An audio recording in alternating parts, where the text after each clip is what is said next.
Bonjour à tous et bienvenue dans le 17e des prix de la saison pour parler d'un Grand Prix du Qatar qui décidément aura été extrêmement éprouvant. D'abord pour nous avec toutes ces histoires de pneus et d'arrêt au stand à suivre, un vrai casse-tête devant la course et éprouvant pour les pilotes qui ont fini complètement KO, certains même pas bien du tout. Évidemment, on va y revenir, n'hésite pas à t'abonner à la chaîne si tu veux me soutenir et on est parti pour revenir en longueur sur ce Grand Prix du Qatar.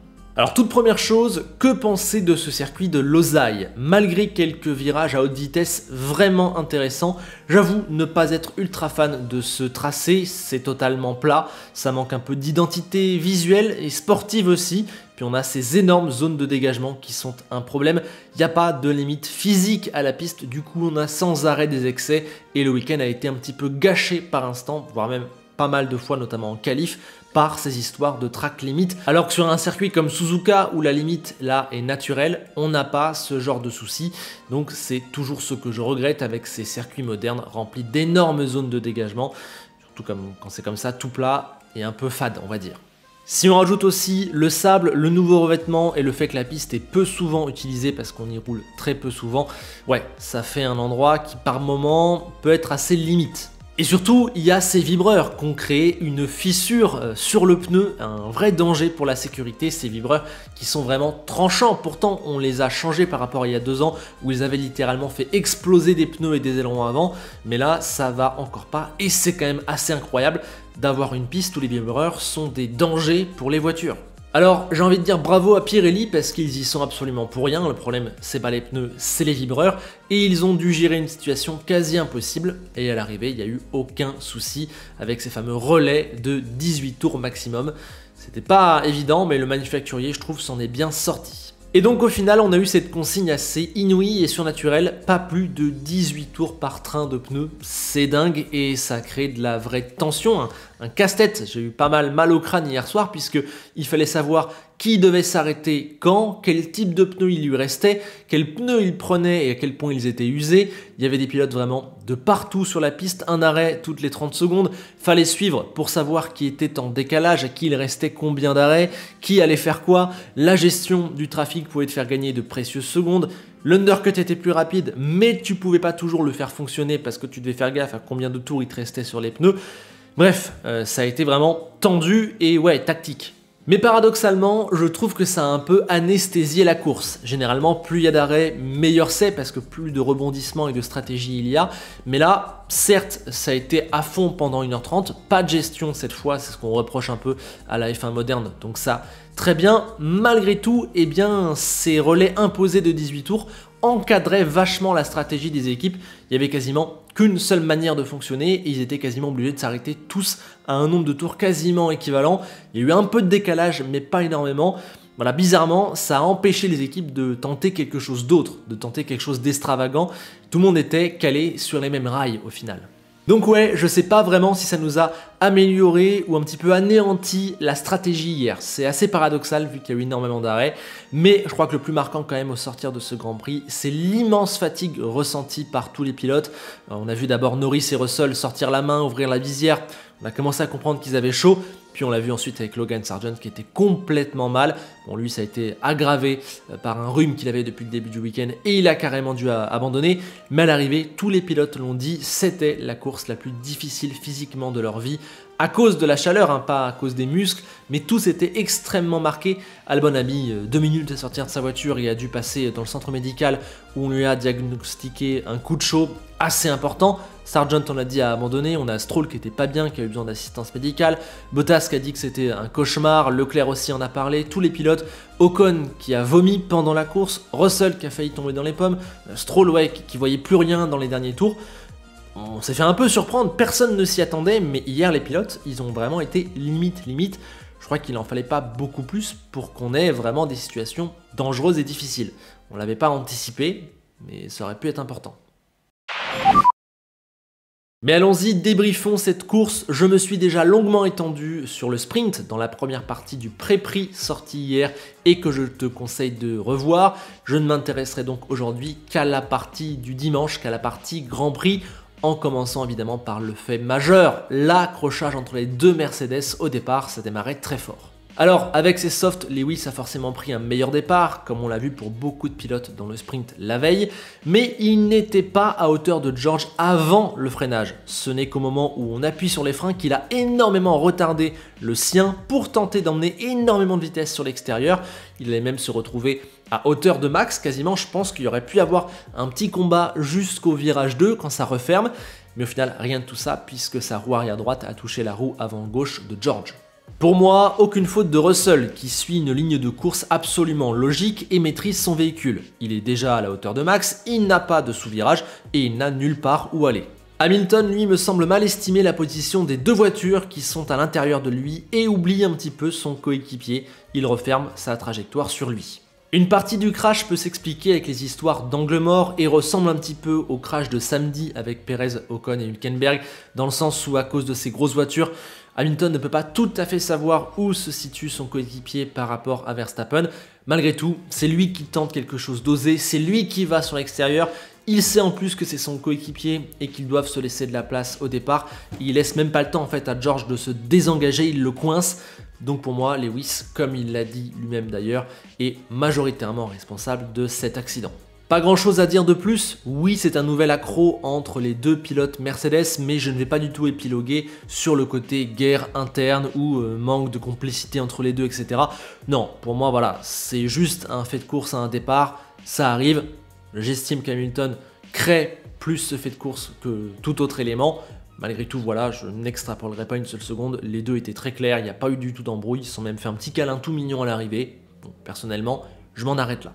Alors par contre, ce qui a été impressionnant derrière, c'est la course incroyable de Russell, qui doit repasser au stand direct, qui change de pneu, qui va faire un arrêt de plus que tout le monde, mais qui heureusement n'a pas de dégâts et peut dérouler un rythme assez incroyable, puisqu'à l'arrivée, il est quatrième de manière plutôt confortable. Il n'a pas été inquiété par la Ferrari, sur laquelle pourtant il avait beaucoup de retard à l'arrivée, et face à qui il fait un arrêt de plus. Pour moi, ça conclut vraiment un week-end assez exceptionnel de la part de George, qui a été très rapide, qui a été vraiment exceptionnel et qui n'a pas un seul podium, ni samedi ni dimanche, mais qui je crois n'y est pour rien et ne pouvait pas aller chercher beaucoup mieux vu toutes les conditions autour. Week-end énorme de George.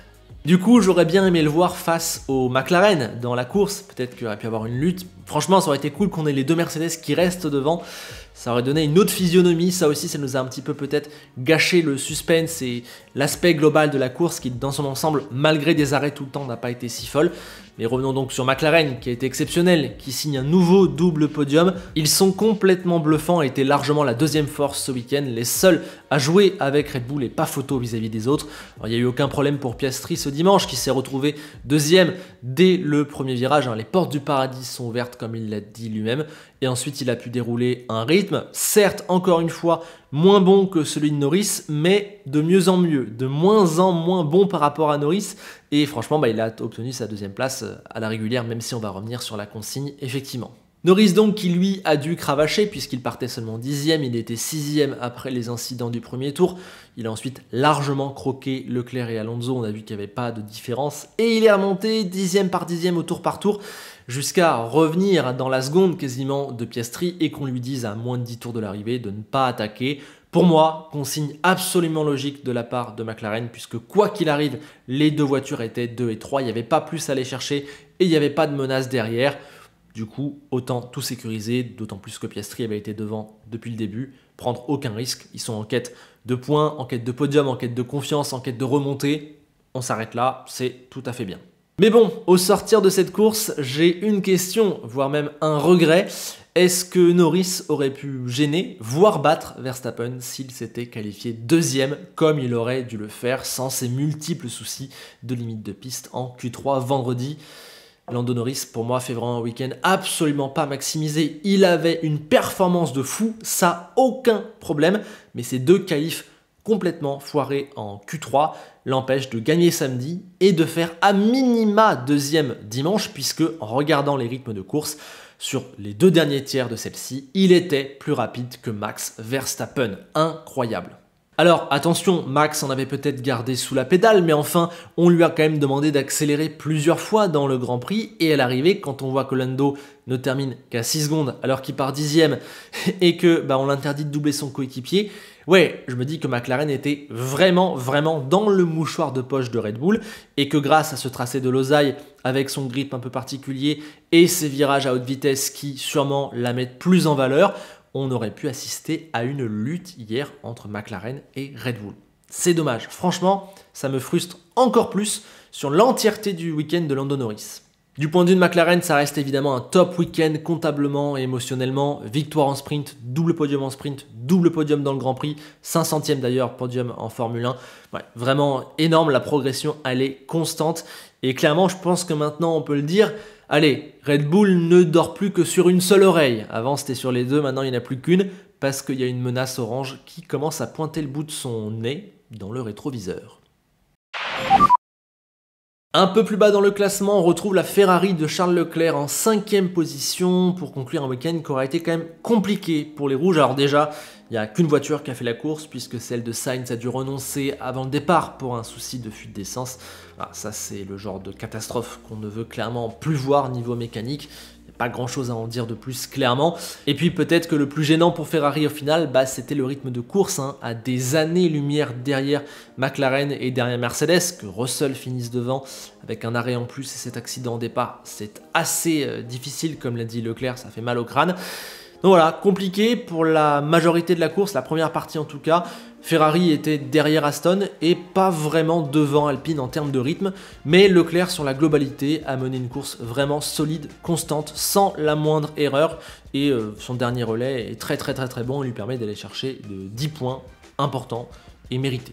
Il a aussi été aidé par l'erreur d'Alonso qui jusque-là était devant mais fait cette petite escapade hors piste, abîme un peu ses pneus, passe derrière, prend un petit peu de retard et derrière décroche un poil en termes de rythme. Il a aussi dit que l'Aston avait été plus compliqué à conduire ce dimanche.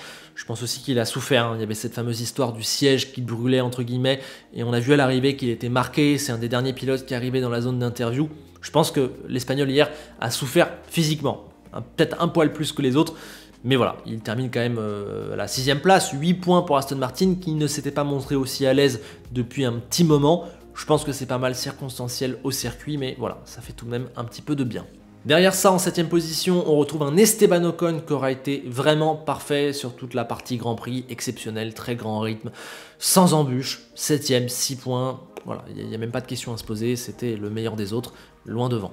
Par contre, les 3 dernières places dans les points, elles ont été très disputées, avec les abandons forcément de Sainz et Hamilton, ça ouvrait des positions.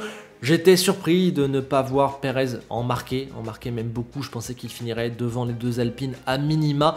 Eh bien non, et ça prouve une nouvelle fois que ce Sergio, il est complètement perdu avec la voiture. Ça fait juste peine à voir, il a pris 3 pénalités pour excès des limites de piste. Il n'avait pas un rythme fabuleux, à un moment donné il chausse les médiums pendant que tout le monde est en hard. Je me dis, il va faire une remontée de fou. Il ne s'est rien passé. Sergio est complètement à la rue en ce moment. Encore une fois, son cas est trop particulier, mais voilà, il n'y a pas de point à l'arrivée. Il y a un point à l'arrivée, pardon. Mais ça fait trop de la peine, quoi. Gasly, lui, devait marquer des points aussi hier, à minima 2, 4 peut-être, je pense, derrière Ocon. Mais voilà, son dernier relais, sa fin de course, c'est un vrai naufrage. Déjà 2 pénalités pour excès de limite de piste. Voilà, ça va pas. 2 dépassements aussi sur Stroll et Perez, je crois, hors des limites. Donc, qui doit rendre la place, il se fait avoir. Et à l'arrivée, il tombe 12e. C'est dommage parce que voilà, il y avait au moins 2 points à prendre et Gasly a un petit peu gâché son bilan de ce week-end sur la fin de course. Du coup, ceux qui en profitent, eh bien, c'est Alfa Romeo. Et là, je mange complètement mon chapeau. 8e et 9e, 6 points. J'avais pourtant parié juste avant le Qatar qu'ils n'en remarqueraient pas de toute la saison. Voilà, je n'ai pas du tout vu venir cette performance. Il y a eu une voiture qui a été mieux que prévu, Ils n'ont pas été éliminés en Q1, ils sont passés en Q3 même pour Bottas dans la partie Grand Prix. Il y avait des améliorations peut-être qui ont mieux marché, peut-être que c'est la piste qui leur convient mieux.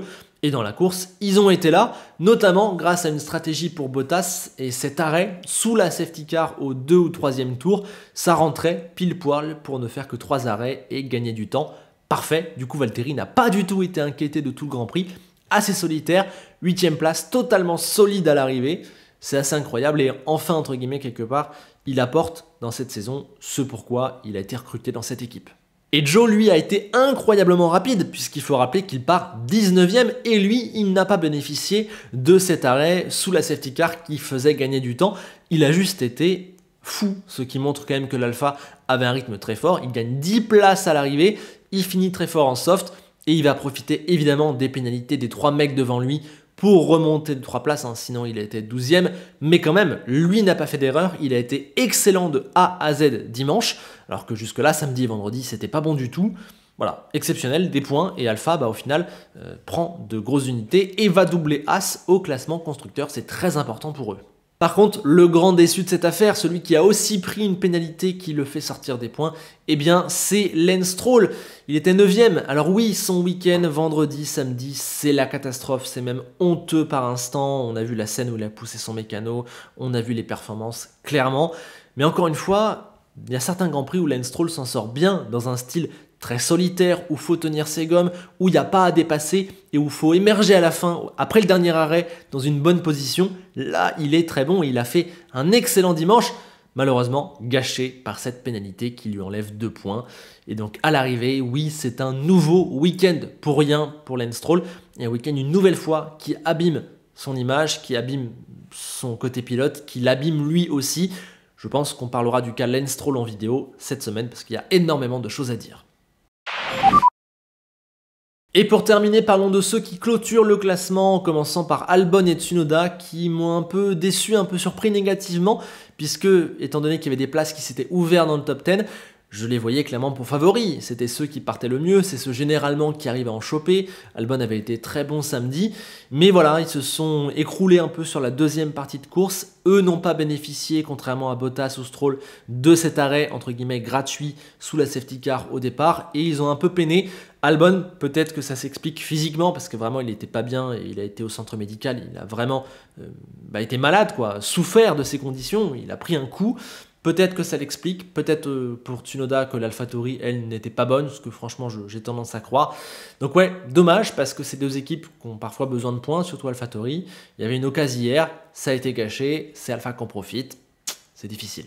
Pour ce qui est de leur coéquipier, Sargent, on va pas revenir sur le samedi qui avait été pourri, on en a largement parlé, mais sa qualif était très bonne vendredi, et sa première partie de Grand Prix aussi, puisqu'il tient les roues d'Albon quasiment du début à la fin, avant voilà, de complètement craquer physiquement, visiblement il était malade, etc. Donc forcément c'est compliqué, on va le prendre en compte. Il a été le seul pilote à abandonner, je n'y vois pas là le signe d'une faiblesse par rapport aux autres, sportive, mentale ou physique. Je pense que vraiment il était déjà malade avant, comme l'a dit Williams, et que du coup voilà, c'était juste intenable. Il a pourtant essayé, je pense qu'il a été au bout de lui-même. Et pour Lawson, ça a été clairement plus compliqué ce week-end. Alors certes, piste qu'ils ne connaissaient pas, voiture compliquée, en plus ils ont tenté quelque chose. Mais ouais, clairement moins bon, et voilà, ça met peut-être presque un coup d'arrêt un peu dans la période fast qu'il nous proposait, pile au moment où je pense qu'il a disputé son dernier Grand Prix cette saison. Pas évident, on verra un petit peu à l'avenir si cette dernière course plus anonyme et plus compliquée lui aura porté préjudice ou pas.